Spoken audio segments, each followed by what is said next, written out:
This is the Dreyer podcast, a podcast all about siblings and the people, places, and pop culture that raised us. I'm Ryan. I'm one of the hosts. My sister Jacqueline will jump on here in just a second. But first, in today's episode, we will kick things off by Jacqueline talking a little bit about her snobby candlelight concert lifestyle and her dog breed preferences. I'll share a little bit about my daily story prep routine before heading out into public every day. And then we share some true stories that sound like lies. And this is all before we dive into today's main topic, which is the wild story of Cleopatra and her sibling rivalry. And after we get through that, we will wrap up this episode the same way we wrap up every single episode on the Dreyer podcast with an unhinged text message from a family member. And this week's text message comes from me, as my wife thought that she saw my younger brother's doppelganger at a sushi restaurant here in Okinawa, and I had to share a photo and a description with the entire family. Let's do this. We all have the same teeth, too. No, we don't. Yes, we do. Oh, well, some of us are different, but you and I have the exact same bottom teeth. Exactly. No, you don't have that baby tooth joint. Yeah. What the heck? We have the same teeth. Yours is lightweight. Mine's the heavyweight version. No one in our family had any orthodontia. Like, that was so far out of the reach of what we could achieve in our family. So it's like, you were born with these teeth. You're going to like these teeth. And honestly, now that I'm older, I find an interesting smile very charming. I love a gap. I love an interesting smile. So now I'm this is me being I don't even need orthodontia. Orthodontia's for losers. Who would ever get straight teeth? I'm still doing it. This was me in elementary school when everybody started getting braces, and it's still me now. Braces were one of those things, growing up, if you had braces, I'm sorry. How rich are you? Okay. Are you a billionaire? You have braces. Sorry, can you smile for me? Hold on. And elastics? The different colors, to get different color elastics. And we could only, our family could only observe this happening to other children. It was oh, wow. Oh, you're going to get the Blue Jays colors this week? That's pretty cool. We are just chewing elastics that we pulled off of dirty newspapers. Not me. My orthodontia was a box of peach gum from the garbage. And look at us now. Look at us now. And you know what? Thank you. Thank you for never having orthodontia, because I have a very charming little smile. It's my baby tooth. This is my baby tooth, and it's fused. It's fused with an adult tooth. It's very rare. Very rare. Very rare. And also, we all have tiny little corn teeth. We all have little teeth. No one in our family has big teeth. Big, these people that have big wide smiles. We all have tiny little smiles. And when we do family pictures, I think none of us smile with our teeth, right? No, we all do these toothy smiles. We have these really tight-lipped little smiles, and people say all the time to me, smile with your teeth. And I'm like, no, thank you. I wasn't a billionaire as a child, so I can't smile with my teeth now. That's how it goes. Yeah, tell me you were raised with money without telling me. Oh, braces and central air conditioning? I'm sorry. Braces and dimmers on your light switches? Okay. Flexing.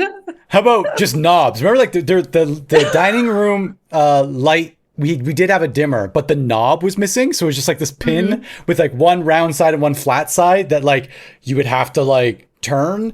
And if it was a really good weapon, unexpected weapon in a fight where you could slam someone against the wall and they'd get the pin in the back. Or we used to have that giant chandelier. I don't know why we had such a fancy chandelier for our family. We are not a chandelier family, but Mom had this chandelier that was dripping with crystals. The crystals were attached on these little hooks, and when we had to clean it, we had to take all the crystals off, polish them and put all the crystals back on. And the amount of times someone kicked a soccer ball into that chandelier and knocked stuff off, it happened probably once a month. And I'm like, Mom, learn your lesson. We are not a chandelier family. Why do we have this? It's the fanciest thing we own. But it was replaced, I think, with eventually. Was it replaced with a more modern chandelier? Yeah, they went when we did when they closed off the kitchen, and what was the handyman? when he was there. And mom and dad decided to go like a little more modern with all of our stuff. And yeah, they replaced it. And sadly, we lost the opulent chandelier in the at Dreyer Drive. Probably around the same time that we retired the buffet table, the buffet thing that we've talked about in other. Rest in peace with the family stereo. This is like probably the thing, like, you know, when they're like millennials, they'll be like, kids today. My most millennial like gripe is that kids today don't understand the pain of a family stereo, of having to all agree on one CD or cassette to play, and the fights that would, and it was in a prominent place. Like our family stereo was on the buffet table in the dining room. And the only other music I had was on my clock radio, my Dream Machine clock radio in my room. And so to like gather around and have to all listen to like sometimes mom's like really weird Christian CDs that we had to listen to. The other day I had a song stuck in my head and I texted Jonathan.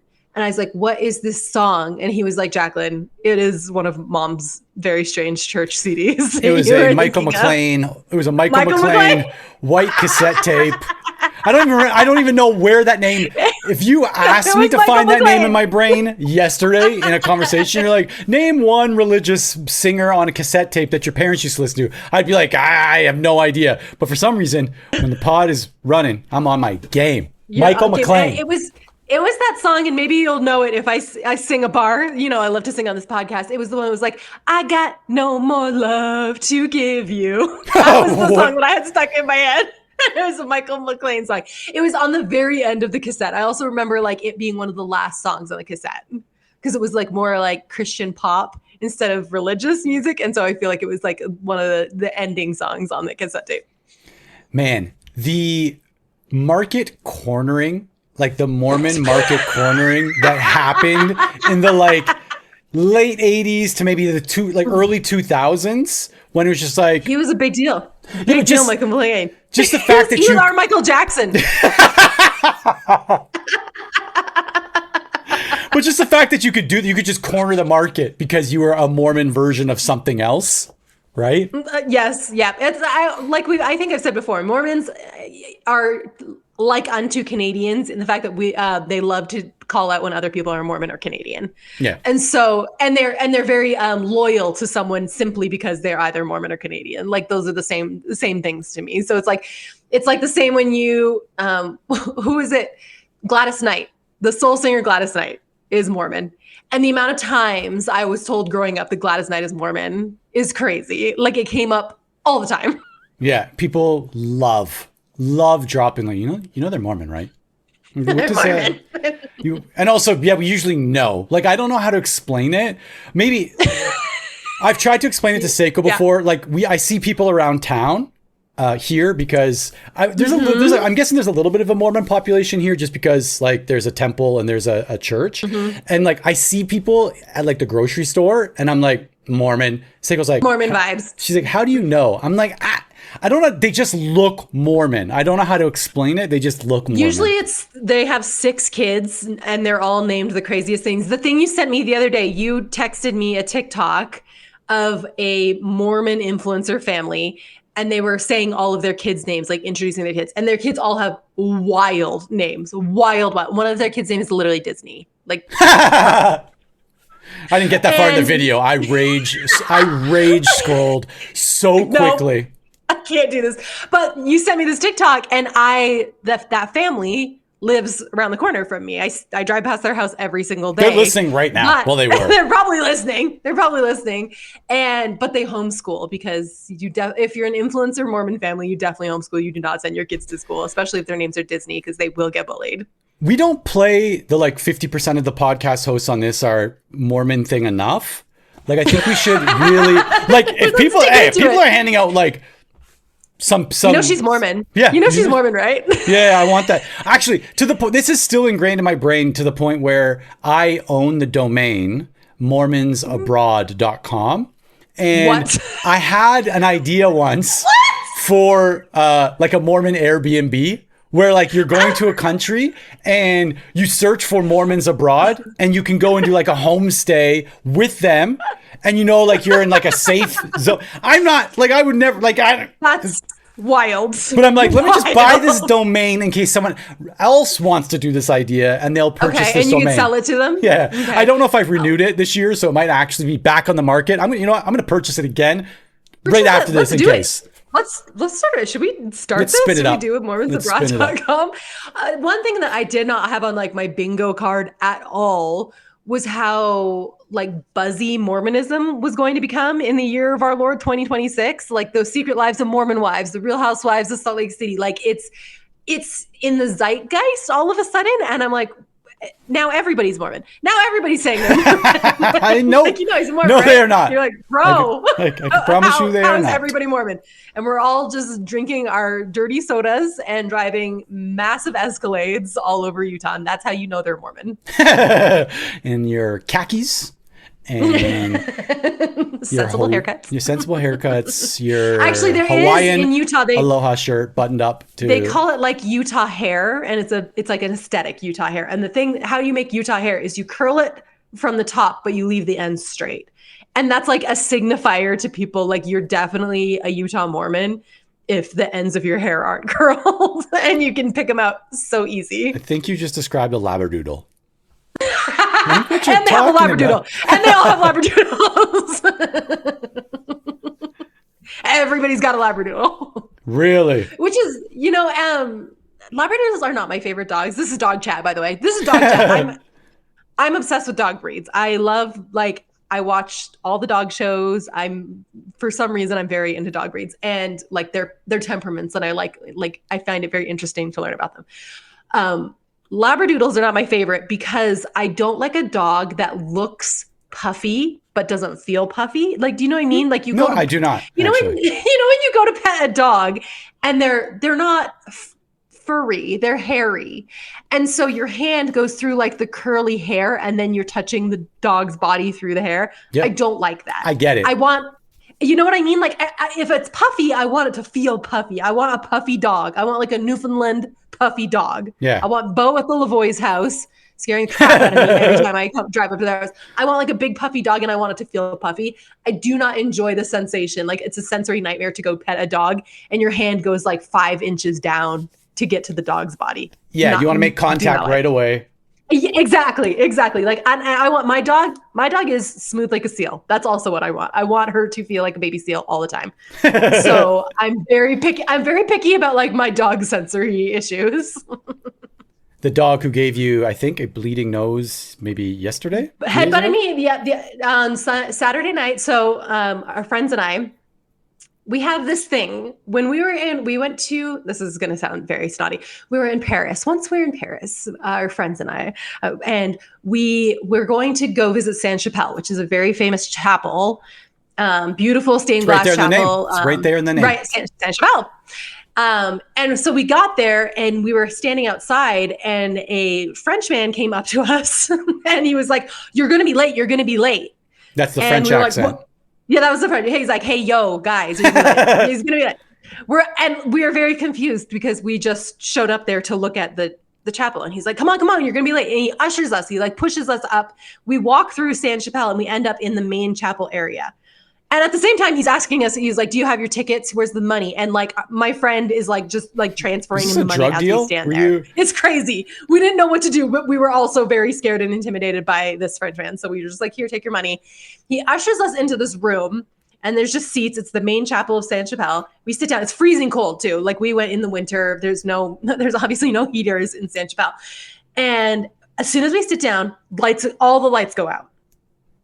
And these candles come on and we look up and there's a stage and it is filled with just a string orchestra. And as we're sitting there, they just immediately start playing Vivaldi's Four Seasons out of nowhere. And we were like, what the heck is happening? It was probably like one of the most magical moments of my entire life because it just like happened to us. And you're in this like beautiful, cold, old chapel with just candles. And they're playing these beautiful music. I was literally sobbing the entire time. I was like, "This is the most beautiful moment. It never happened to me." And so this is the preamble to say there was a string quartet that was doing a 90s tribute in an old house up near us, like an old like manor, and doing the same kind of thing, that it was going to be dark and they were going to do these candlelight concert and it was just going to be 90 songs. And so we were like, let's recreate. Let's do it again, guys. We did it once. We did San Chappelle. Let's see if this is the same. It wasn't the same. They did play like Don't Speak by No Doubt and Red Hot Chili Peppers, which is fantastic. Wasn't the very same, but we had this beautiful night. So much fun. String orchestra, come home. My dog's so excited to see me. She immediately headbutts me. And like the amount of blood that came out of my face within 30 seconds of walking in my house was insane. It was everywhere. And that's why you get a Springer Spaniel. That's why he is. All of this to say... it is the ideal dog breed. If anybody wants to talk about dog breeds, my dog breed is the ideal dog breed. And that is my story. 50% of my TikTok videos right now on my For You page are literally the ones where it's in a vet office and someone's going around being like, what's one breed you would never... What's one dog you don't ever want? You would never own. And it's always just like husky or labradoodle. Doodle. Yeah, it's anything with the word doodle in it. But there's another... Hold on. There is one guy. He's a British dog trainer. And he's a little bit rough around the edges. And he always does it from the van. Right? Like he sits in the van. Yeah, he's sitting in the van, sliding door open. He's surrounded by a gaggle of dogs. Incorrect usage of that word, but a gaggle of dogs, and they're all different breeds. And he'll just roast the breeds. He'll be like, "This is the word, but I like this one here. This one's a little bit different." And he'll be like, "Never get a bulldog, but I love this bulldog right here." And he's like, "Oh, a Staffordshire Terrier, I hate them, but this guy right here." And he pulls one out. That's the breed that he's like talking about. But I watch every one of his videos. I'm never gonna get 99.99999% of the breeds he's talking about. I've already got it made up in my mind. I want to be the guy, actually. Which breed? Which breed are you going to get? So I've got it set down to 3. And I think, so there's dog chat. Yeah, dog chat. There's the safe choice, which is obviously a lab, right? I think it's just very safe for family. So like, that's kind of like the safe choice. There's do I really want to do this choice? It's a boxer. I love them. Yeah, we love a boxer. But 11 years of puppy is... That's what you're like. Do you want to have a dumb child in your house all the time? Yeah. And then there's the little bit of like the gamble, which is the English Staffordshire Terrier. So I love a Staffy. Yeah, the English Staffy, the nanny dog. That's one of the ones that I'd love to get. But it's a little bit of a wild card, maybe. But they're supposed to be great. So I don't know. We almost adopted one when we first got married. We ended up at when they do those like adopt events at the shelter or whatever. And I was like, let's just go see. And we almost adopted a Staffy. It was the cutest dog ever. Yeah, and our house wasn't finished. We weren't ready for it. I'm also very picky about dog names. Like we have pretty strong opinions about how dogs we have a full episode about this. Properly named and they need to be human names. And so that's the other thing. I have like a list of names like ready to go in like anytime we get another dog. I'm like, just coming right down the pipeline. Georgia. Next dog is Georgia. I think it's Tom, whose grandmother maybe had dogs, but always named them like commands. So like one dog's name, I think I might be just mixing stories, but I think like the dog's name, one of the dog's names was come here. So it's like, come here. What? Come here. Like sit down. Like this kind of thing. Mm-hmm. I like my dogs to have like a full name. Like it's their name it's their name they're christened with. So that I have something to scream at them when they're being bad. And I like a fancy dog name. I'm willing to bet that there is a dog christening service out there. Like they pull 1,000%. They pull up in a Sprinter and they like slide something out of the back, an altar of some sort out of the back, and they christen dogs at like the bottom of your driveway or on your favorite hiking trail or something. I'm gonna take her.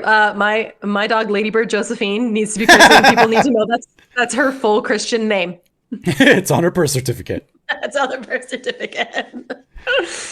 So what do you? So we know you went to the candle show. Slightly different from the one that you went into Paris, which you loved. Also, your friend who probably paid for the whole thing hated. You're in there crying tears of joy. She's like, "How did I get scanned?" She's looking at her like Venmo or whatever. Venmo? She's like, "What? Okay." And I was like, "I'll get you next time. I'll get you next time." So that's what we've been doing. Okay. I've also been my habit is I overthink things to the point of making everything really awkward, especially in social situations, because I want everything to go according to my script, right? We've talked about this before. I have my script, and when people go off script, I get really nervous. And the other day, I took Aaron and his friend, we have a new pool near our house, like a new rec center, and they really wanted to go. So I'm like, okay, yeah. And we go there, and because it's a new rec center, like they take a lot more information because they want to know like what city you're coming from, because it's like 2 cities over from where we are. And so we're checking in, and he asks my name, and I always say Curtis. That's my last name. I don't just like make up the last name Curtis. My last name is Curtis. And I always use that because the name Jacqueline is difficult for people to spell. And so I just default always, like when I'm at a restaurant or whatever, the only time anybody's ever gotten my name right was in Paris. And then they didn't understand the last name Curtis. It's the exact opposite. They were like, Carvis? And I'm like, okay, it's Jacqueline. And then they like write it beautifully. And they're like, of course, we all know the name Jacqueline. Here, nobody understands the name Jacqueline. No one can spell it. It's annoying. So he's like, can I get your name? And I was like, Curtis. And he was like, your first name is Curtis? And then I'm like, oh no, things are going off script. Immediately I'm on high alert just because this man has now questioned like my ability to say my own name. So he's like, your first name's Curtis? And I was like, oh no, my first name's Jacqueline. It's hard for people to spell. So it's Jacqueline Curtis. You said that like, though? Okay. Did you say it's hard for yeah. people to spell? And then I spelled it out for him because he needed me to spell it. And he spelled it wrong. He was like, is this right? And I'm like, no, it's not. You got it. You spell it like my dad spells it, which dad never spells my name right. So we get through that. And then I guess it's different pricing for the kids. So he was like, and how old are the boys? I had these 2 boys with me. And I was like, oh, they're 9. And he goes, and you? And I was like, I'm 41.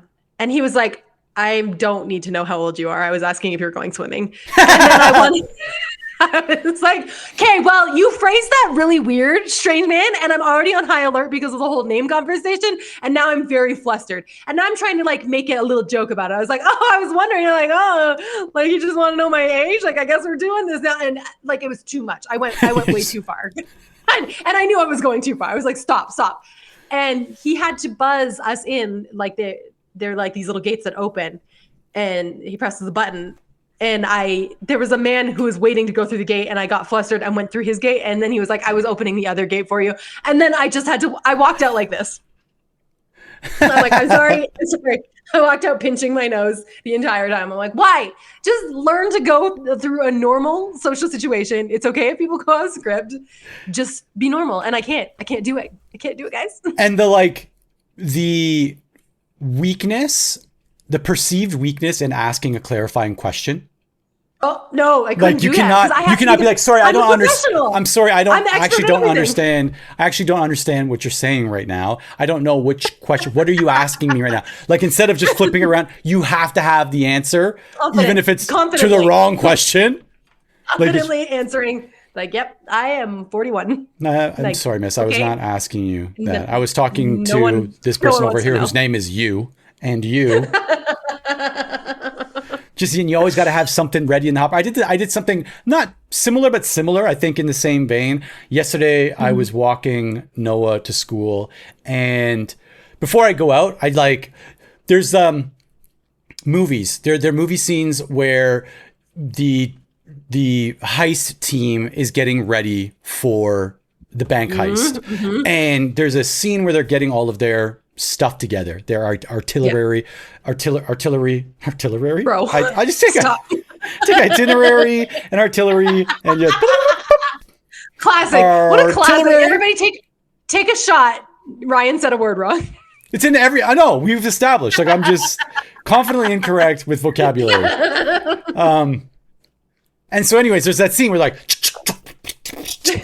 strapping up their vest, like helping each other, slapping each other on the shoulders. That's me getting prepared mentally to go out for the day. But there's stories and little one-liners and little things I'm like equipping for the day. I'm like, put on my hoodie. Okay, what's one thing I can say about this hoodie if someone says anything about it? Okay, shoes, socks Got from the story. Got a little story about these socks. Put on my socks. They're from the convenience store. Nigo from Bape is now running the design. Okay, load them on. Sneakers. Oh, there's a little bit of dirt on them. Have a story in case someone says my shoes are dirty. Hat. Like that's literally me getting ready for the day, just like equipping with stories in case. And failing to realize that nobody cares. And in fact, especially here, like if you hit someone with a little like quip, I don't even know if that's the right word to use in this situation, but if I hit someone with a little fact, they'd be like, it's not the part of the social thing we do here. And so I get ready for the day. That was me getting ready for the day yesterday. I put on my pink hoodie. It says nap right along the front of it. And there's also like a workshop thing that happens. Like if someone compliments me something on something one time and I don't have something ready, I will learn. Like I have learned my lesson. I should have had something ready and I'll be prepared the next time. 20% more too. You're like, I'll see that and I'll raise you. Yeah. And story. I'm not going to be caught off guard again. Right? Fool me once. All right. Shame. And so, yesterday we're walking down the street and there's a little bit of traffic in front of Noah's school and this car stops. It's a Nissan 350. It doesn't really matter for the story, but I also know cars. What dog breed did they have? And this guy rolls down the window, clearly an American. He's wearing the military uniform with the American patch on it. And he goes, "Hey, dude, really like that sweater, bro." And I'm like, instead of just being like, "Thanks, man," I turned over my shoulder because he was like kind of behind me.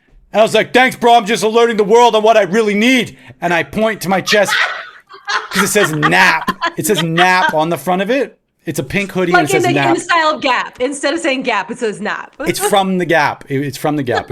It says nap on the front. And he's like, yeah. And like drives. And you're like, nailed it. And I look down. I've got Noah's water bottle around my neck and it's clearly covering the lettering on the chest. So he couldn't see that. He was also behind me and over my shoulder. And so I'm just pointing to a pink hoodie going, "Yeah, bro, I'm just alerting to the world to what I really need." And he's like, "Hi." The color pink. The window's going up as he's driving by. And this guy, I found these TikTok videos where people are like, day 3 of putting myself out there. And it's like the person just kind of like smiling awkwardly this also tells you the type of content I consume. Like someone just staring awkwardly at the camera and they're like, this is just day 3 of me facing my fears. I imagine a world where that guy has he's streaming or recording a TikTok. It's like day 3 of complimenting strangers. And he's like, "Hey bro, I love that sweater." I'm like, "I'm just telling the world what I really need." And he's like, "Yeah." Never mind. And he turns to TikTok. He's like, "Last day. This is the third and last day. I will not be doing this ever again." Never mind. It wasn't worth it, guys. It wasn't worth it. Never again. The other day, Justin had to go out of town for work, and we went with him. I always say, like, let's make the business pay for it, and I'll go for content reasons. I'm like, I'm just gonna go down with you and get some content. Your own content, your personal. My own content. It's fine. But while we were there, I had my kids with me, my boys, and Justin had a meeting. So we went to like this, like one of those like it's like here they would call it like a fun center. It's like where they'd have like bumper boats and go-karts and mini golf. What was it called when there was one near us growing up that had like the bumper boats, the golf cart, the go-karts? I know because I have a picture of me in one of the bumper boats. I know exactly what you're talking about. Oshawa.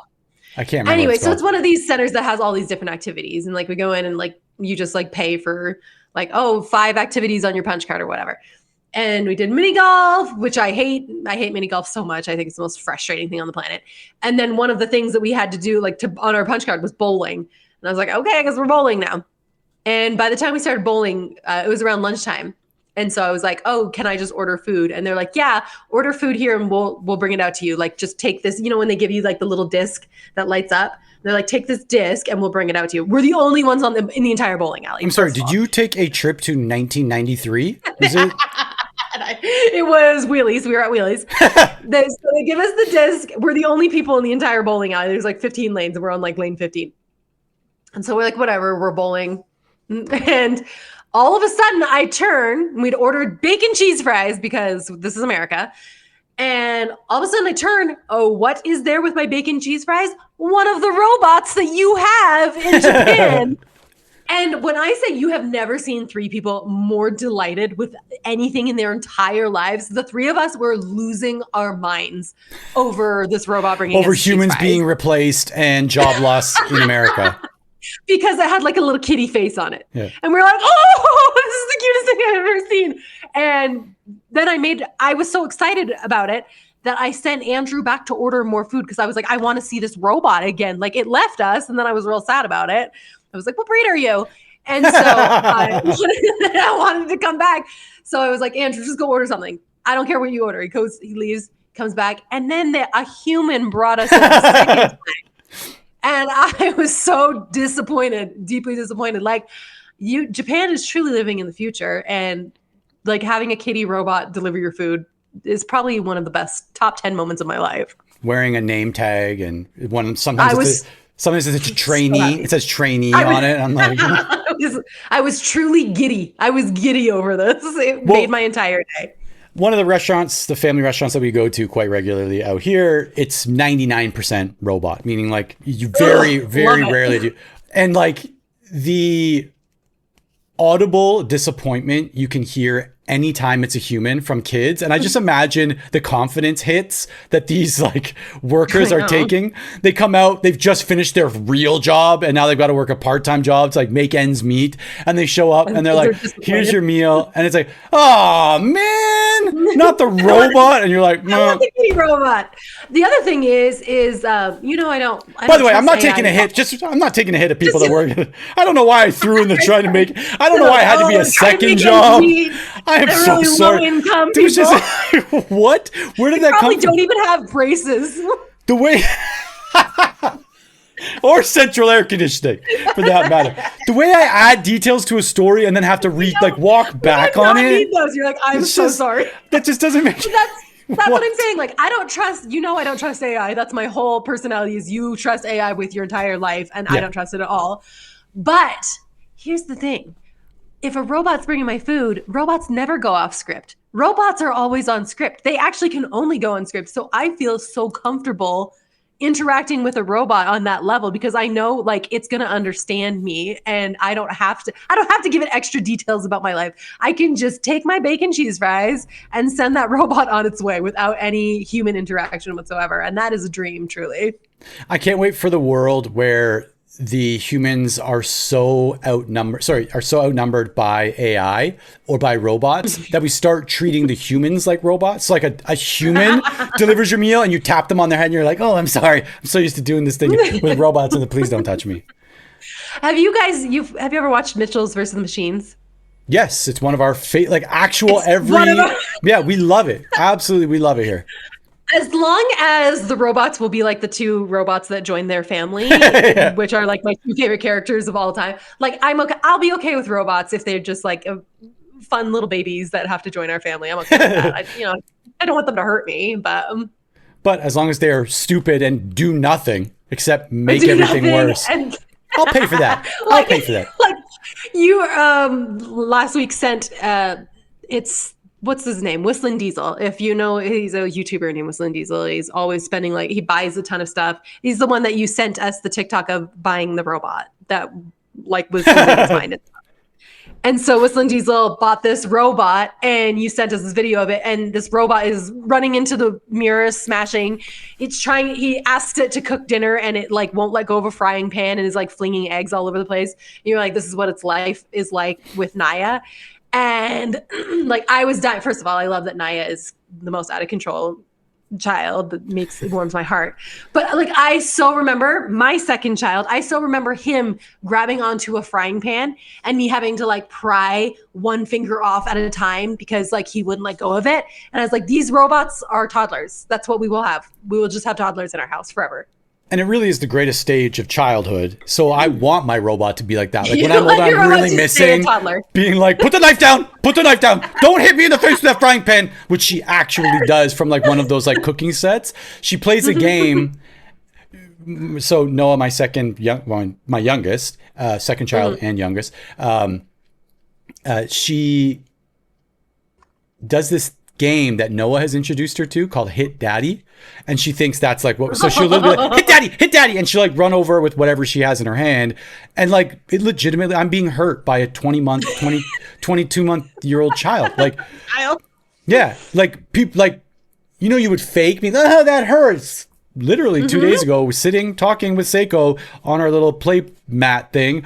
And Naya, with no announcement, hit daddy. Like there was no warning. She's cranked me in the head with a cup that was full of water, and I had a lump on my head. Like it was, you just don't, you cannot predict. You have to understand like how to react to that. Like what's the right way? As again, millennial parents, we parent completely differently than we were parented, and everything is so gentle and everything is so therapized that it's like, okay, like what like lesson and do I need to teach my child in this moment? I can't just be like, actually don't hit me. I hate it. You have to be like, listen, this is how I feel. When you use your body to hurt my body that I did not consent to, this is a big topic in our house. That's a big topic in our house. I did not consent to this. And yeah, I was watching Jeopardy today, which I do every single day. There's a man on it right now who's on a 28 game winning streak. Oh, wow. Crazy. But one of the contestants today, you know, they always introduce, they're like, oh, he's a physicist from Atlanta, Tom Smith. And the next, it was a lady, and she was like, she's a retired stay-at-home mom. Marilyn, I was like, retired stay-at-home mom. Like, what does that mean? I'm like, hopefully it means they moved out. And just half the kids are 4. They're like, you know what? Like, I'm retire my jersey. I'm out. Guys, I'm out. You know, I've my best years are behind me. I got to tap out. Like, Mom? I'm now a stay-at-home commentator, like the sports transition where you go from like being in the sport to just commenting on what's going on. That's what I'm a podcast mom now. So I started a podcast. I just imagine a world. You can't do it anymore. You're just wearing a headset and just announcing all the things that the people are doing wrong in the household. You're doing that wrong. Not how you do that. Not how you stack those dishes. When I was a mom. Don't play daddy anymore. I would never. Washing dishes at Dreyer Drive was probably the thing that caused the most grief and strife in fights. Our home every day. In fights, that's what I mean. Like every day it was who was going to dry, who was going to put away, and it was a problem every single night. And then you do it angrily, right? So we're always like, whoever's washing, drying, put away. Like we're smashing the plates into the cupboard and making like such a big deal about it. And what did we learn from that? Nothing. I learned that I really am sensitive to the noise of dishes touching each other. And that's another sensory thing I do not enjoy. Sure. I also learned that it's not doing the dishes if you aren't angry. So when I do the dishes now, I have to be angry that I'm doing the dishes. I have to scrub them and slam them down. Yeah.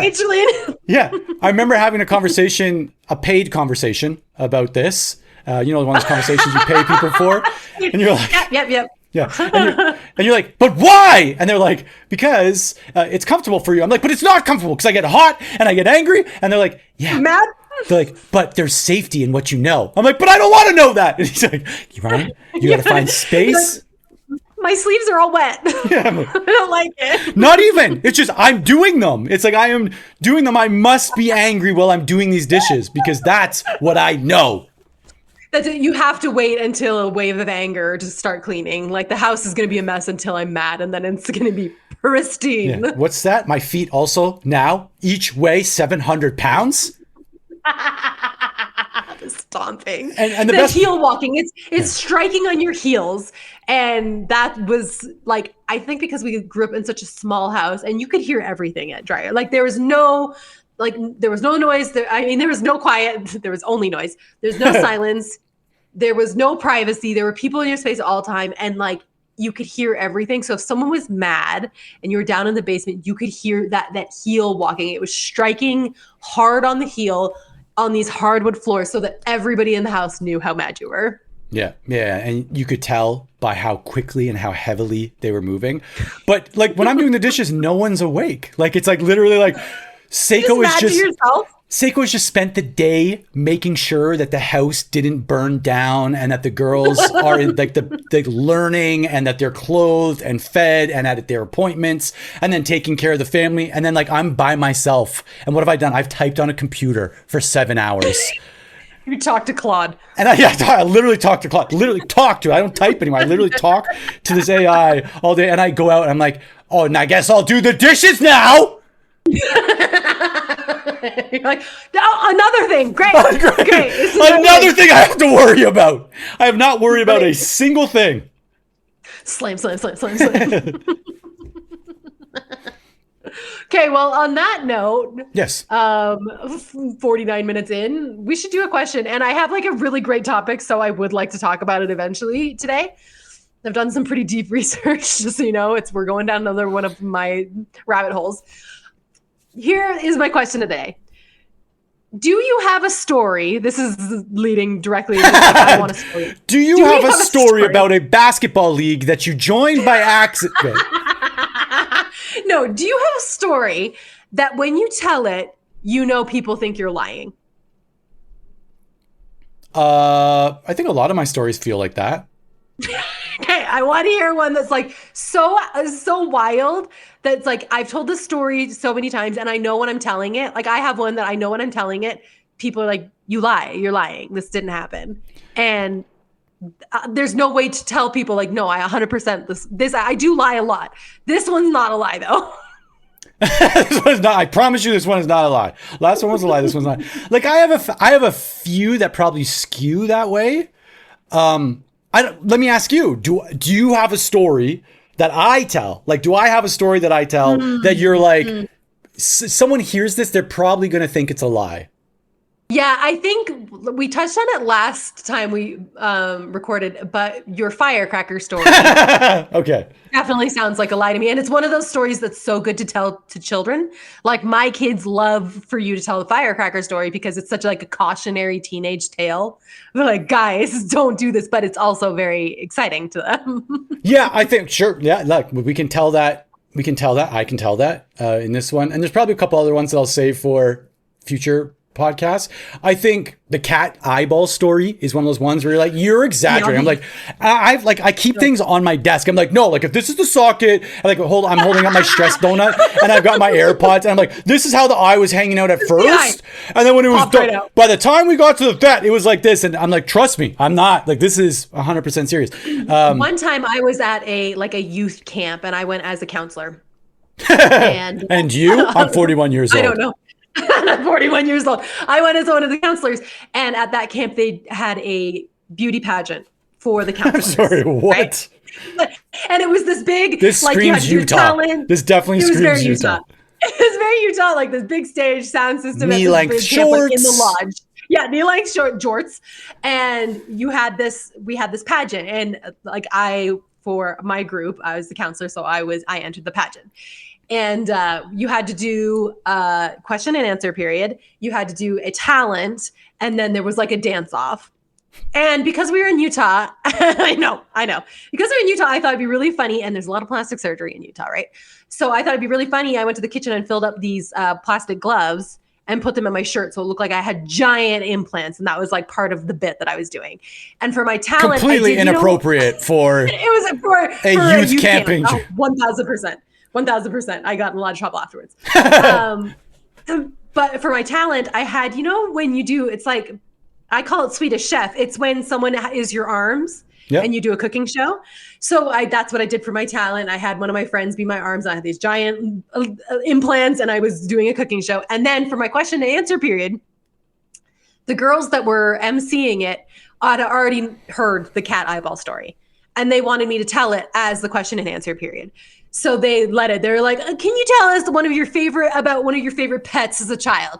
And so I got to tell the entire cat eyeball story at this camp in front of, there was probably 300 girls. And guess what? I'm still the reigning queen of that camp. I won. First of all, I won on the basis of that story for sure. And during the dance off, we were listening to Party in the USA, Miley Cyrus, very American. And I was just like so in the moment that I took out those gloves and I like threw them out of the audience and they burst over everybody like water balloons. And that's when the camp director pulled me aside and said that was inappropriate. And I also was going to ruin the sound equipment for all. And there's nothing worse than getting in trouble as an adult. Like when someone like scolds you as an adult and you just like warp speed, like black hole reverse, and like you're 8 years old, you're like, I'm sorry, I will never do it again, I'm so sorry, and you feel the shame. I become indignant. I'm like, okay, fine, whatever, fine. Like it's mom yelling at me. Okay. I reverse Uno and get angry at them. It's like, no, you're inappropriate. You're inappropriate for telling me I'm inappropriate.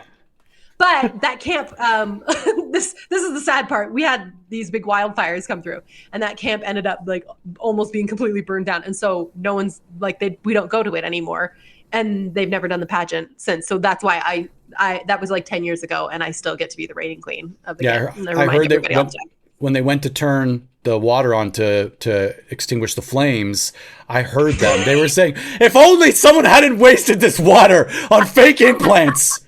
Why are these gloves everywhere? Why is the sound equipment doused in water? That caused the fire. And then there was no water to put it on. Dancing to Party in the USA. Oh my gosh. Wait, all of this is now inappropriate. We're gonna get scolded in a comment from, I don't know. Absolutely. An adult is going to get mad at me. Mad back at her. Okay. So anyway, that was not even my story that I wanted to tell. My lie story. That one sounds like a lie. Yeah, that one actually really happened. While you're thinking of your lie story, I was the other day, we live in this log house, right? You can't tell anymore because now I'm in my studio, which is actually just our guest bedroom. Sitting on a ladder or whatever. Yeah, no, my computer's on a ladder. I'm in a chair, and my microphone is on one of the steps of the ladder. That's the setup I've got going on. And you're on a back, like you're on a riser. So we live in this log house, and someone the other day was asking about the house because it is kind of strange. Like it's kind of a quirky little house. It's not like we live in a place that has a lot of log homes. The closest log home to us that we used as a comp for like real estate is full of polygamists. So that's the closest that we have is like one polygamous family living in a log home like 5 miles away from here. But the reason we have this house is that when we first got married, we were just, when you're like, we were first married and we were just like looking at model homes and like one day we're going to build a house. And there was this log home company that we drove by. And Justin was like, let's go in and see. And I was like, okay, whatever. Like I'm ever going to live in a log home. And when we went in there, this man who looked exactly like, picture the man from Jurassic Park, the owner of Jurassic Park, white beard, Hammond? Big guy. Is it Hammond? John Hammond, Kane, the whole thing. That's exactly what he looked like. And we started talking to him, and Justin mentioned that he was in school because he was in architecture school at the time. And this man, his name was Nick, said, "You don't happen to be in school for architecture, do you? Are you?" And Justin was like, "Actually, yeah, that's exactly what I'm in for." And he was like, "Do you want to work here?" And he hired Justin that day, the day we met him. Justin had a job at this company. And I was working, I still didn't have my working papers because I was going through immigration. But when I got my papers, he was like, "Do you want to run the office?" So for about 3 years, I ran this office while Justin drew homes for this company. And the log home, the base, like the package was a gift to us from this man, Nick. He was the sweetest man. He helped us out quite a bit when we were young. But one thing about Nick is that he loved baby animals, like obsessed, especially in the springtime. Springtime, he just would like he needed baby animals around all the time. What? I know, it was very bizarre. So I'd come into work, I'd come into work. I also used to bring my dog to work with me. So I had this little miniature schnauzer, Lucy, and I'd bring her with me and carry her like a little purse dog. And we go in, and Nick would have a baby animal for me to take care of that day. So I'd be like running the office, and then he'd be like, "Oh, like I have ducks. I have 4 ducks and we were in the model home. He'd put them in the model home that people could tour and be like, oh yeah, there's ducks in the shower in the model home. Can you go watch them or whatever? I had 4 ducks. I had chickens at a time. We had 3 goats, all at the office that he would bring. And so we just got really used to in the spring, like there might be a baby animal around and that might be like part of what I'm doing. One day we had to like go dig the goats out of the feed box because goats will eat until they die. And so we had to like pull on their horns and get them out of the feed box. Like our jobs were so strange because of this man. And one day we came into work. And again, like we're working together. So, in the office building, so there's the office building and a model home next to it. In the office building, the bathroom was in the basement. We got into the office, turning on computers, getting ready for the day. And Justin needed to go out of the bathroom. And he goes down there and like he's standing if he's ready to go to the bathroom. There's an unzip. And then he looks to the side of him and there's a zip back up. No bathroom. He could not go back because in the bathtub next to him was a baby deer. And Nick had found a baby deer that like the mom had been hit by a car and didn't know what to do with this baby deer. So he just brought it to the office and left it in the bathtub for us to find. And so for about a month, we took care of a baby deer at work. We bottle fed it. Its name was Olive. And Olive, we took care of her until she was old enough to be released back in the wild. But so we brought her up to, we're surrounded by mountains and canyons here. We brought her up to the canyon. And for years after that, anytime she heard our car, she would run up to it like a dog. So we had this like little baby dog deer, Olive. And so we just had like this like family, like this animal menagerie of like a zoo at our office every day. And I feel like when I tell people about it, they're like, no, that's not true. That's not true. You didn't really have ducks at your office. I'm like, no, I did. I had a chicken named Darcy. Like I took care of everything. And Nick has passed away since then. But like our house, people are always surprised that we live in our starter home basically. But I'm like, what am I supposed to do? I can't like, there's too many things wrapped up in this house because of Nick and like our like 3 strange years working with him before we like went on our way. And guys, it's all true. That was 100% true. All right. Did you think of one? Well, I'm going to tell the one that you told me to tell. Okay, good. So let's set the scene. I love our getting ready for stories. Like, okay. Set guys, the scene. Ready. It is the year, let's see, 1995 or 1996? Probably 1995. Okay. So I'm in like grade 8 and probably around grade 8 and I get together with 2 of my grade 8 friends. So I get together with Matt and Stu and one of our grade 7 friends, John. And it's not a John that you're... As an aside, I was in love with Stu when I was young. Why not? And I wrote in one of my like famous journal entries was that I thought that Stu was a very nice boy. He was a very nice boy. That was my opinion on Stu, was that you guys would make fun of me for being in love with Stu. And I was like, it's fine. He is a very nice boy. I'm allowed to be in love with Stu. Stu was great. Had lots of adventures with him. And this is one of them. So get together with Stu and Matt, our buddy John, and it's not the John that you were afraid of. And I can't remember. I don't remember if it was Easter or Thanksgiving. I know they're not close together, but it was a long weekend. It was one of those long weekends. And we get together and we decided that we were going to have a day that we called Fire Day. That was the whole point of the day. And we like prepped for this. Like Matt had lighter fluid and a Zippo. Do you know what I mean? Like we had some firecrackers from someone who went to stockpiling stuff. Yeah, we had like firecrackers or black cats from someone. Now would be the right time to use the word artillery, by the way. Yes. Now we are really prepping. We had duffel bags, like it's The Town. It's like the Ben Affleck movie, The Town. We're getting rid of throwing stuff into duffel bag masks, and and so we had lighter fluid. We had bottle rockets, we had black cats, we had the little ones. I can't remember what they were called, but they were like there would be like 100 of them on a strip and you'd light them. And we had matches, and both the matchbook style one and wooden matches, the light anywhere, strike anywhere matches. We grabbed just random things like newspapers, balled up newspapers and cardboard, anything we could use. Buffet table. Yeah, just cassette tapes, Michael McLean cassette tapes. Baronet. Anything we could get our hands on that we think could be used to light fires. I think Stu stole a lighter or two from one of his older brothers. And like, anyways, we just stuffed it all in backpacks in a duffel bag. And then we went to this conservation area near Stu's house. Something to be mentioned is that Stu's dad was a hunter, and he also was like extremely strict, but also a just lover of nature. He's one, like, he would look at the ducks and be like, how beautiful are these ducks? And you'd go to his house and there'd be deer and moose and duck paintings all over his forest green walls, like really into nature. He was also part of, if I remember correctly, the like volunteer committee that cleaned the marsh area behind their house. At Crothers Creek in South Ajax. And so we decided that we were going to celebrate Fire Day not too far from Stu's house in that conservation area at Crothers Creek.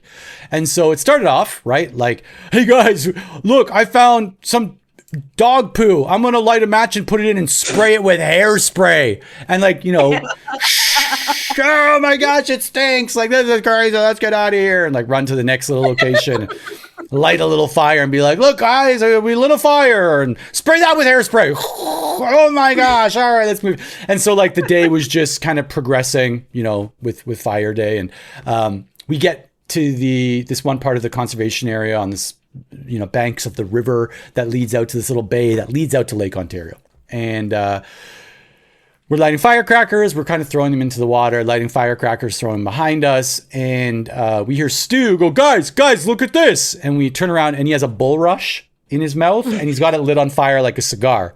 And he's like, I'm smoking a cigar. And we're like, this is so cool. We want to do the same thing.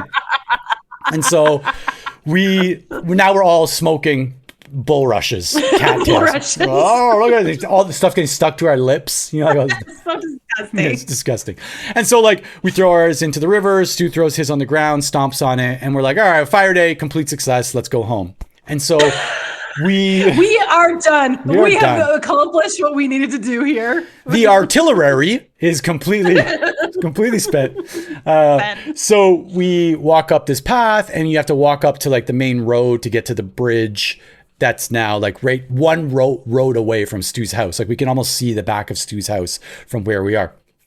So we're getting up to the road, and there's this guy standing on like the overpass against the railing. He was riding his bicycle, but he's gotten off his bicycle and he's taken off his helmet as if to like, it's going to help him concentrate more on what he's seeing. Like when you turn down the music and you're in the car. Yes, when you're reversing. Yeah. And everybody shut up. My car's now moving that way.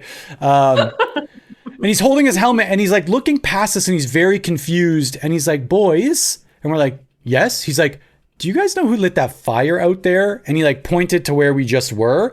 And we look out and like, I'm like 10 meters by 10 meters, 10 yards by 10 yards, completely on fire where we were just standing. Like raging forest fire. In my brain, as I remember it, this is a raging forest fire. And we're like, what? And like, he's like, we're like, just start barking out commands that make no sense. Like, you go grab that and you just drop it and we got to put it. And so we go tearing down there and we're trying to figure out how to put out this, what we were calling a forest fire. And so like, I remember Matt like jumps in the river. He's like up to his knees and like the water's not warm at this point. He's trying to splash from like 5 meters out. Me and John, we jump into the fire and we're trying to like stomp it out and we can't find Stu. Like we're just like, where is Stu? And he's like, guys, don't worry. And he comes running around the corner. He's got a Coca-Cola can. And he's like, I'm like, no, sorry, it wasn't like Coca-Cola can or McDonald's. It was a McDonald's cup is what it was. Like one of the free ones they give you with your treat of the week. For water. Yeah. And he's like a Dixie cup, right? And he's like barely getting any water. And the guy from the road is like, guys, I think I'm going to call the fire department. And we're like, bro, do not call the fire. Thank you. Like, No, no, thank you. no, thank you. We do not need this. And like there were times like parts of our clothing caught on fire, like someone's like pants melted, shoelaces gone, and we're just about to get the forest fire like kind of out of control, and we hear sirens, and we're like, no, this can't be happening. And 2 fire trucks pull up. And we're like, what the heck? And these firefighters jump out. They've got these shovels and this like foam spraying extinguisher kind of thing. And they're rushing down to like take control of this fire that we've just set. And we're looking around, and like the bulrushes, the tall grass, everything is burned down. It's completely flat. And we're like, I think we're going to get out of here. And we climb up the road. Do the Midwestern leg slap, like, well, I guess that's Take my our cue napkin, to leave now. untucked our napkins from our neck and kind of put them on the chair. We want to push beat them in. traffic, so I guess we're going to head out. And so we're like slithering past the crew of firefighters. We get to the top, and the It guys. sounds like you guys got it under control. Thanks. Yeah, you guys good got it work from here. Yeah, we got it. Our shift is done. And so the guy who had gone home to call the fire department had come back. Now he's got his helmet still on, and he's like watching this whole scene unfold. And we're just trying to like get past the fire trucks a little bit, because we are going to run home. And like we get past, and just we're about to get past the second fire truck, this firefighter comes out and he's like, hey boys. We're like, yes. He's like, how many matches did it take you to light that fire? And we're like, well, none. He's like, then you guys must be magicians or something like that. And we tear off, like we run so fast. And we are covered, like some of us, we have burn holes. Some of us, like we're covered in soot. We've got on our faces, like things are just we can't go to Stu's house. He's literally 100 meters from there. We run past Stu's house. We go to Matt's house. We throw all the clothes in his laundry machine, his washing machine. That's because Matt's parents are also historically the nicest. So it was like, that was the best bet of like who was going to take this the best. Our mom would not take this well at all. No, she would light us on fire. That's how that one would end. So it was like, which house can we go to where the parents are going to be the nicest about the fact that we almost burned down a city? Boys will be boys. Like you guys, you want a cookie? So we made this pact that we wouldn't tell anybody about it. It was in the newspaper the next day, if I remember correctly. Like it was in the Ajax News Advertiser. So like, it's so Stand By Me. It's so Now and Then. It's so movie. It's like, this isn't. That's why I'm like, this feels like a lie, because it's so movie to me. And the best part is, I think like Stu's dad had to like be part of the volunteer cleanup crew that went in, like tried to like replant the forestation that we had burned down. Rebuild. We will rebuild. Yeah, I didn't tell. I think I told mom like two years later on vacation. Like we were in like, lake, whatever. I don't know what lake we would be near, Balsam Lake or I'm gonna be like, hey, you know what? You know the fire a couple years ago? That was us. That was me. That was the safest thing to do with mom, is wait a couple years and then tell her. I did that all the time. It was like, oh, I'm going to be in big trouble, but a 2-year cooling off period seems okay. Yeah, there's like a cool down for 2 years and then tell her over phone. Speaking of lying, I guess we have a topic to talk about, and it's a good one, and I would like to talk about it. So let's get started on that. All right. And it's going to be one of these ones where you're going in completely blind. Tell me what you know about Cleopatra. We're talking like Egyptian Cleopatra? What do you know about Cleopatra? Yeah, a different Cleopatra. Yes, that Cleopatra. I don't know if that's one of your dog names or one of your... It's the long form. What do you know about her? I know nothing about Cleopatra, aside from the fact that her name was Cleopatra. And you said one thing already. You said Egyptian Cleopatra, correct? Yeah, so I've exhausted my knowledge of Cleopatra, and that she was mentioned in, wasn't she mentioned in like a 1997 pop rock song? Cleopatra coming at ya? Yeah. All right. There we go. Obviously. So add that to the list. It was kind of like a Disney Channel, like a YTV band called Cleopatra, and they had a song Cleopatra coming at ya.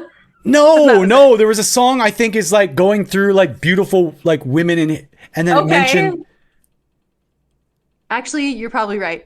We need to look that up. So we're going to talk about Cleopatra, because Cleopatra, are you looking it up right now? Like lyrics to songs Cleopatra. Cleopatra had 4 She's siblings, so high. and She's so Tal Bachman. She's so Tal high, Bachman. like Cleopatra, Joan of Arc, or Aphrodite. Yeah, or Aphrodite. Okay, so you're right. Cleopatra there was she was in our zeitgeist in the 90s. All right.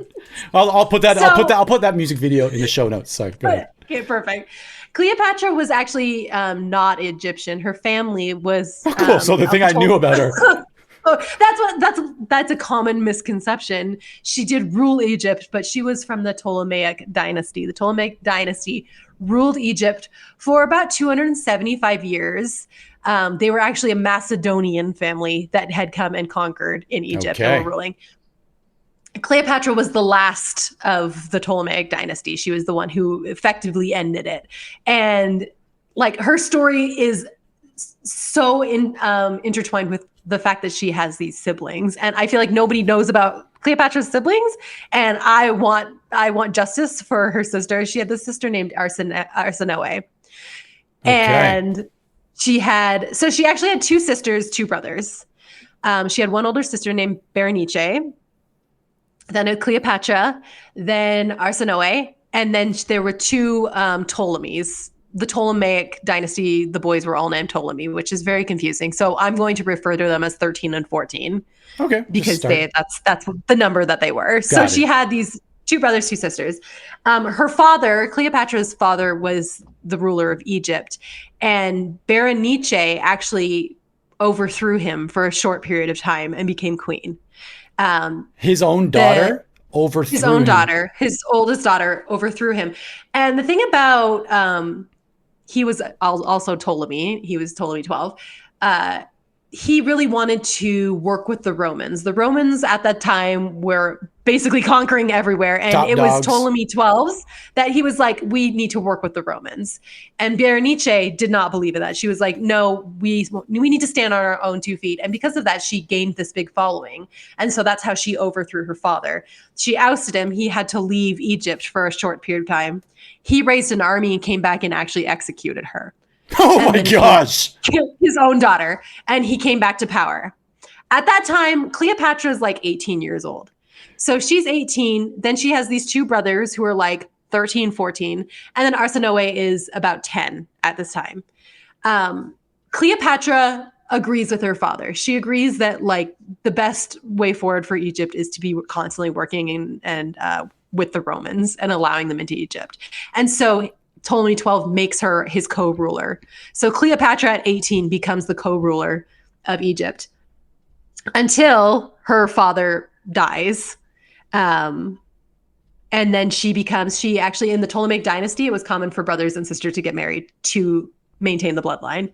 So Cleopatra married Ptolemy 13, her younger brother, and they were now the co-rulers of Egypt. So she's 18. He is probably about 14 years old. Because he's so young, he really doesn't have any power. Like Cleopatra's 1000% running the show. Her younger sister, Arsinoe, who is 10 years old, she wants Egypt to stand on its own 2 feet. Sorry, she's 10 years old. She's 10 years old. Hear me out, guys. She's got a lot of opinions, and she creates an alliance with her other brother, the other Ptolemy 14. So 14 and Arsinoe are ousted from court. Cleopatra is like, never mind, you guys get out. Like, if this is the way you're gonna act, this is how siblings talk to each other. This is the way you're gonna act, you can leave. And so she has Arsinoe and 14 leave court so that they are separate completely because they are so passionate about Egypt running its own show, basically. So it causes this civil war, basically. So it's Ptolemy 13 and Cleopatra versus Ptolemy 14 and Arsinoe. Arsinoe raises his army. Again, she's 10 years old, and she raises his army, and Ptolemy 13, the one who's ruling with Cleopatra, tries to run away. He's like, this army is coming for them. He gets in a boat in the Nile. The boat sinks, and he dies. He drowns in the Nile. Terrified of a 10-year-old. He's terrified of his little sister. Like, she is extremely powerful at 10 years old. It's wild. Shout out to the real people in the story. I want to say heroes, but we don't know where this is going to go. I mean, I don't know where it's going to go. I have no idea where it's going to go. Have you ever seen the TED Talk where it's like all it takes, like to start a movement, and there's like a guy like dancing like crazy to some music, and they always say like the first follower is actually the real one. Shout out to the first follower of a 10-year-old who's like, you know what, I think you're on to something. Guys, it's like, it was like, imagine one of our younger siblings being like, this is what I want to do. The way that we would oust them completely, like Dallin or Jonathan complaining, like, we want to watch this, we want to watch Aladdin tonight. Like, absolutely not. All right, enjoy your time in the broom closet. Broom. Broom closet. So Cleopatra is now the only ruler in Egypt. Julius Caesar, Roman, is basically marching on Egypt.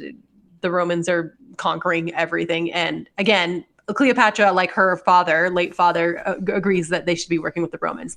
Cleopatra finds out that Julius Caesar tends to have affairs, and he tends to have affairs with very powerful women. So she's like, awesome. She smuggles. She's like, I got it. She smuggles herself into where he's staying. And they begin a relationship. So now it's Julius Caesar, the most powerful man in Rome, and Cleopatra, the most powerful woman in Egypt. And they create this alliance together. Meanwhile, Arsinoe and 14 are still out there raising their army.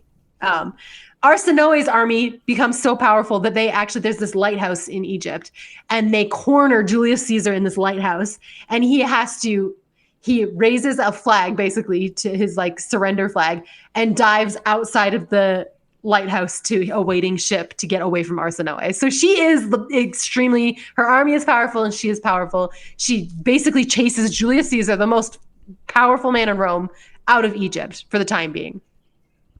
In case you didn't notice, I'm like actually obsessed with Arsinoe. She is extremely cool. And again, at this time, she's probably 11 years old doing this. Because she's raising this resistance, she's celebrated in Egypt. And like the Egyptians love her because she has this Egyptian first mentality that Egypt can stand on its own. This is all happening in Alexandria, and Alexandria was known for like learning. It had this very famous library there. It was supposed to be like a very forward thinking place in Egypt. And so this resistance grows behind Arsinoe as this figurehead, is like she is the one like that we're all going to follow. Cleopatra and Julius Caesar keep fighting against Arsinoe. It becomes like they fight for about a year. And Arsinoe at this time declares herself the ruler because she has effectively chased Cleopatra and Julius Caesar out. Cleopatra and Julius Caesar come back with their army, and they finally they capture Arsinoe. They capture Arsinoe and they kill 14. So they distracted Arsinoe with an iPad. They're like, look at this. It's K-pop demon hunters. Gotcha. Cleopatra coming at you. Take down. Take down. Stop. So they capture Arsinoe. Arsinoe, again, is so young. Julius Caesar brings her back to Rome, and he's going to execute her in front of everybody, like making an example of her. But because she's so young, his advisors and the public basically talk him out of it. That like it would be wrong to kill this young girl, especially in such like a fashion in front of everybody. So they put her in, it's called the Temple of Artemis, and put her in what's called sanctuary. And sanctuary in this time, like if you could claim sanctuary anytime you went into like a church or a religious building, and no one was allowed to touch you if you claimed sanctuary. So at 13 years old, Arsinoe claims sanctuary at the Temple of Artemis, and that's where she's staying. Cleopatra and Julius Caesar go back to Egypt. They're ruling. Cleopatra actually gets pregnant and has a child named Caesarion. And she says it's Julius Caesar's baby. That we don't know if it is or not. We have no idea. But that's basically her saying, like, I'm continuing this Ptolemaic line. For a couple of years, Arsinoe stays in the temple. And as she's in there, Cleopatra becomes convinced that like she could still raise a resistance. She is the last sibling left. I mean, Berenike's gone. Both of the Ptolemies are gone. Like Arsinoe is the last of the Ptolemaic siblings. And Julius Caesar is actually killed. And it kind of leaves Cleopatra kind of in the lurch. She's scared that like Arsinoe is going to raise this army again. And now she's left alone. So she creates this, I don't know if you know Mark Antony, not the one not the one that married Jennifer Lopez. Brief period of time. But he was one of the advisors to Julius Caesar. He becomes the next great ruler of Rome. And so, of course, Cleopatra forms an alliance with him. And somehow, they don't know how, Arsinoe is led out of the temple onto these steps and is murdered. And everybody believes that Cleopatra talked Mark Antony into doing it. Like this was having Arsinoe there is jeopardizing everything that we've built. And so she is killed. And people are genuinely and obviously very upset. Like she should have been in sanctuary.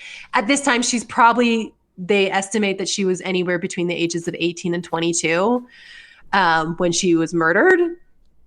And so obviously this girl who's been staying in this temple being murdered in cold blood upsets everybody, and everybody blames Cleopatra and Mark Antony for it. Rightfully so. As they should. It was likely then. And Cleopatra also poisoned Ptolemy 14. That's how she killed him. Like she's not nice, Cleopatra. I take issue with the fact that she's the one that everybody remembers when she was clearly awful. With no surviving siblings now, Cleopatra is free to rule. She rules Egypt with Mark Antony, and she, after she poisons her brother, 14, she claims that her son is now the co-ruler. Her son is a baby. She's like, this baby is this literal baby is my co-ruler. But Roman named Octavian comes to Egypt, defeats Cleopatra and Mark Antony, and kills Caesarion. And when Caesarion dies, the legend is that Cleopatra allows a snake to bite her, a venomous snake to bite her, effectively committing suicide. That's what people say. They also could have just been poisoned because she is poisoned a lot. But as soon as her son had died, she realized the dynasty was effectively over. There was nothing else for her, and she commits suicide with Mark Antony. And that's how the Ptolemaic dynasty ends. Now, what's interesting about the Ptolemaic dynasty and Cleopatra in general is that this is like one of my favorite facts to tell people. Cleopatra was born closer to the invention of the iPhone than the building of the pyramids. So we associate her with this ancient Egyptian pyramids or whatever. It wasn't that long ago. Do you know what I mean? Like it was 2,000 years ago, but she is more. That's pretty long ago. I'm going to call. Just gonna. Sounds like it's a pretty long time ago. She's more closely related to an iPhone than she is the pyramids. So it's like the thing that we associate, this iconography that we associate with Cleopatra, really is not correct. She's not Egyptian. She's Macedonian. She wasn't around when the pyramids were being built, and then also. The coolest thing about her is that she has this amazing younger sister who is able to raise armies and fight against who I would say probably one of the most famous women in the entire world. Like if you were saying like the top 10 most famous women in history, I feel like Cleopatra would make it. Celine Dion. Got it. My heart will go on. Anyway, that's my story about Cleopatra, and I'm just kind of obsessed with talking about the Ptolemaic dynasty and the way that sibling relationships, bring it back to siblings, because that's actually what this podcast is about. The way sibling relationships actually shaped that dynasty and effectively ended a whole dynasty. Like the sibling rivalry was great enough that they were willing to just be like, we're done, end it, have someone else take over.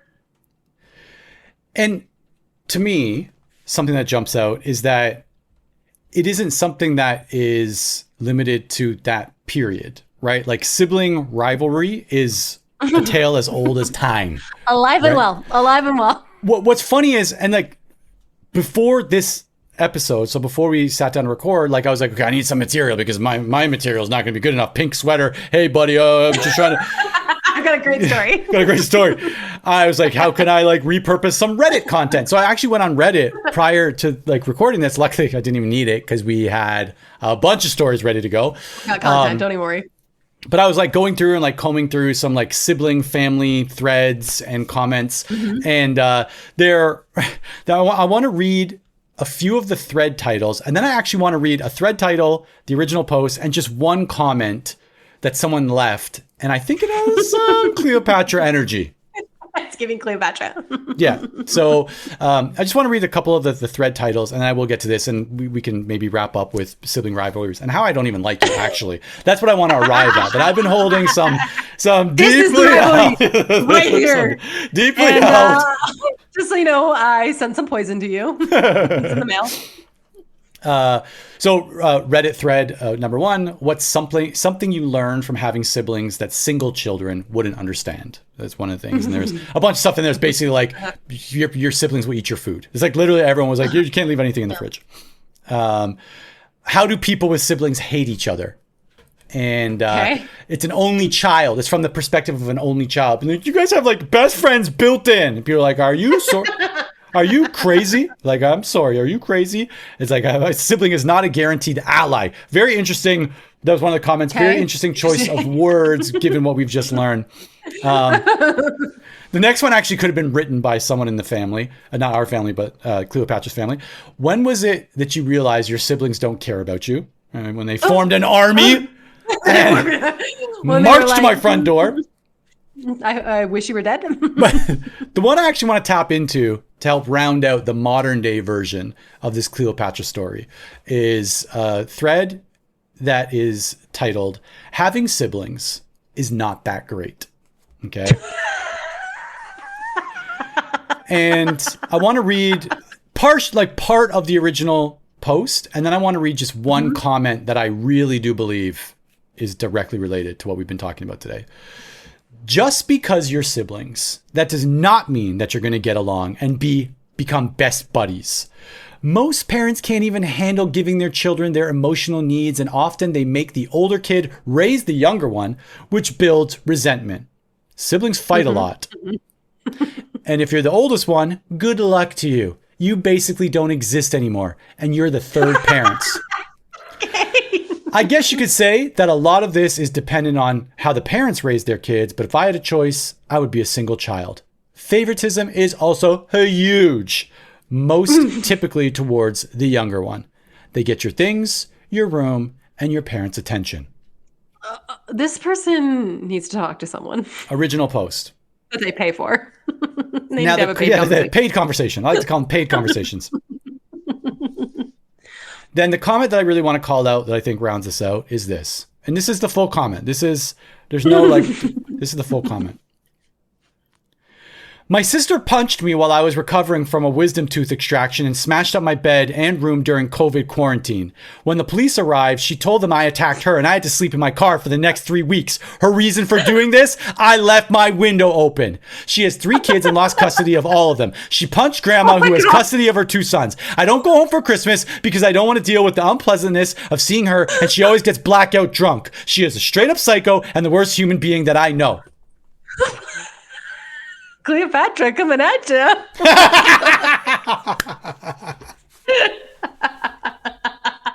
I'm like, what would I write if I was writing on Reddit about my sibling?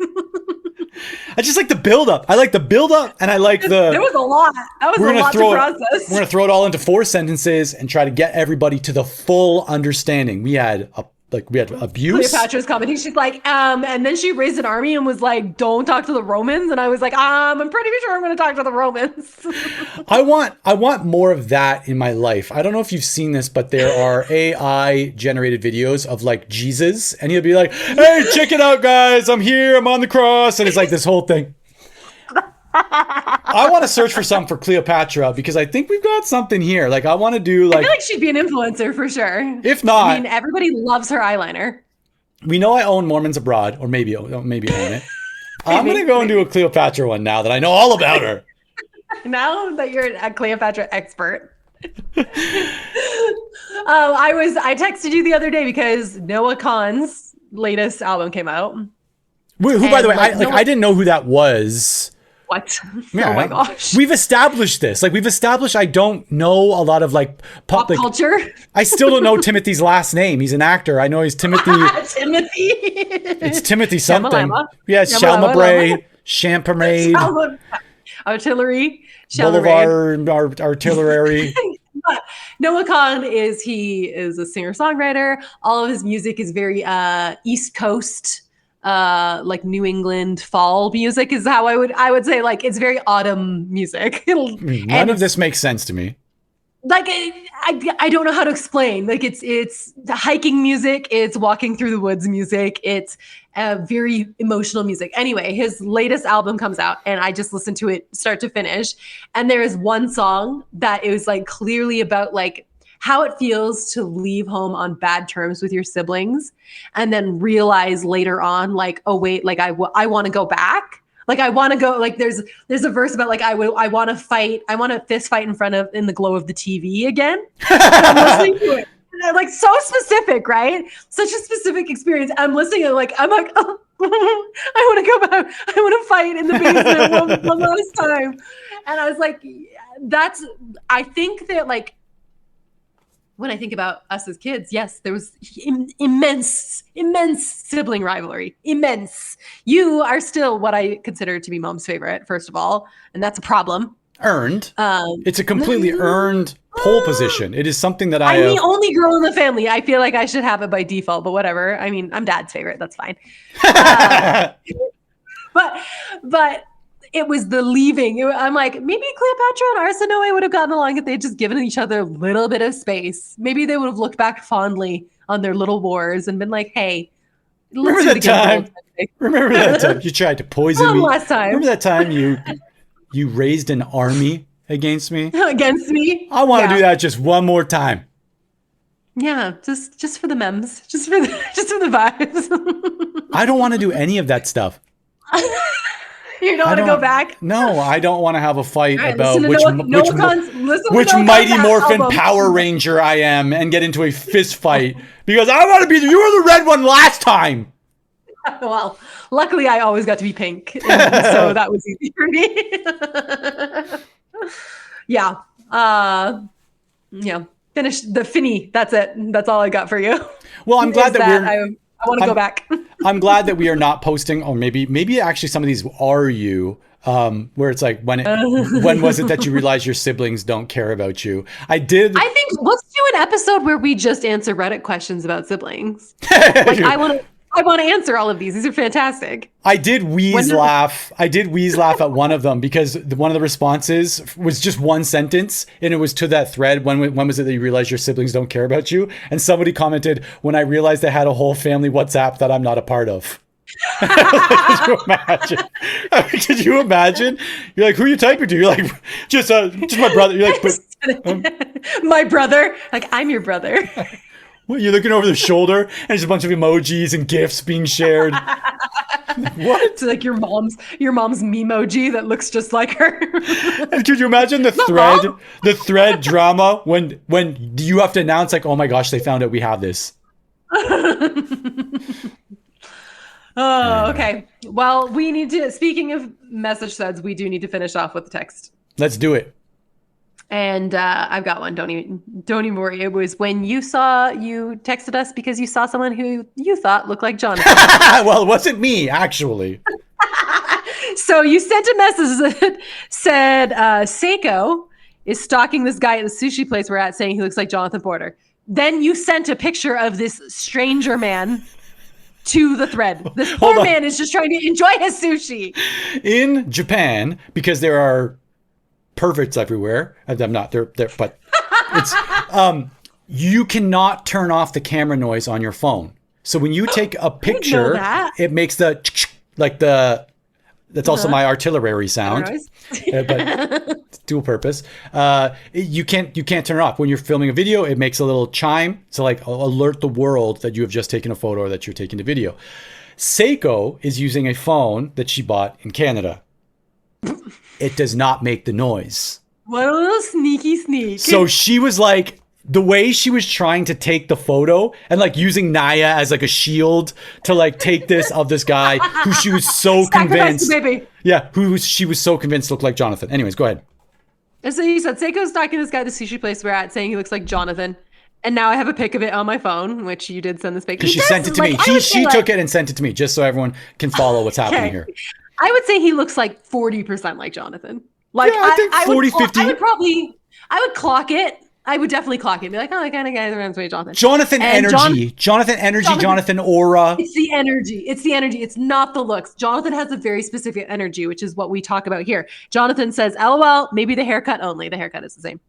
And you said Seiko is violently disagreeing. Then you said, does it help her case if I mentioned that he would grimace anytime a child would laugh, cry, or make any noise, really? He also gave a Nigerian man his business card and said, and I quote, I'll help you any. And I quote.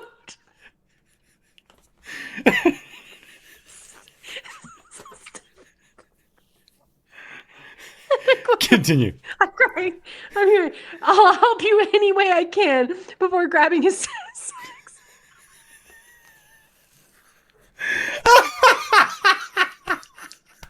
Oh my gosh.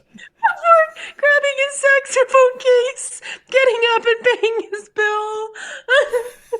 Like, that's what we're talking about. Like, Jonathan has a very specific aura. And I said, oh, okay, this is making more sense now. Did he just look deeply uncomfortable for no reason at all? And you said, yep, his leg wouldn't stop shaking.